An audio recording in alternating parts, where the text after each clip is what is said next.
Sylvia mengarahkan jarinya yang gemetar ke arah kakakku Arthur. Matanya yang tidak dapat melihat dan berkilau seperti susu mengarah ke wajahnya. Dari seberang meja, Agnes, istri dari Arthur, gemetar karena menahan marah. Wajah suamiku memerah saat dia menjatuhkan garpunya, lalu menyeret putri kami kembali ke kamarnya, memarahinya saat kakakku dan istrinya pulang. Sisa malam itu terasa canggung, dan tidak ada lagi kehangatan dalam percakapan kami. 2 minggu kemudian Agnes ditikam hingga tewas di tempat parkir kantornya. Seorang mahasiswa yang mabuk menemukannya. Dia hampir muntah ke seluruh tubuh Agnes, lalu menelpon polisi. Kakakku bersumpah kalau dia tidak memiliki niatan buruk terhadap putriku. Tetapi aku tahu kalau dia berbohong. Suatu hari, seorang wanita parubaya yang mengajari putriku cara membaca huruf Braille menelponku. Bu, saya tidak tahu apa yang terjadi, tetapi Sylvia telah berbisik tentang sengatan listrik ya selama setengah jam terakhir, dan hal itu mulai mengalihkan perhatiannya dari pelajaran.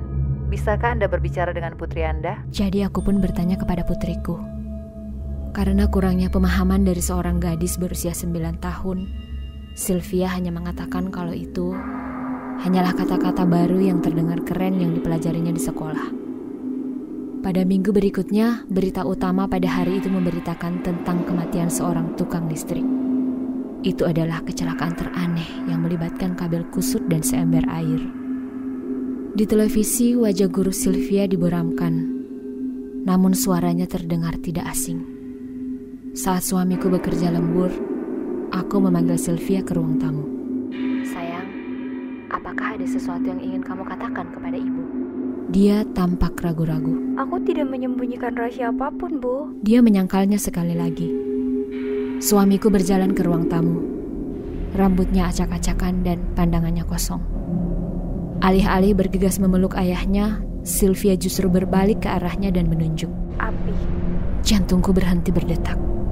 Setiap kali Sylvia mengatakan sesuatu, hal itu seperti pertanda bahwa pasangan orang tersebut akan meninggal. Dan kematiannya akan berhubungan dengan apa yang dia katakan. Api. Apakah Sylvia hanya membuat prediksi, ataukah dia mengutukku karena ikut campur dalam kehidupannya? Anak iblis ini. Aku pun menjadi paranoid. Memeriksa setiap peralatan dan elektronik secara konstan, juga membersihkan rumah dari bahaya kebakaran. Setidaknya itulah yang kulakukan selama beberapa hari berikutnya. Sementara itu, aku terus menatap Sylvia. Oh Sylvia, aku hampir membenci putriku sendiri.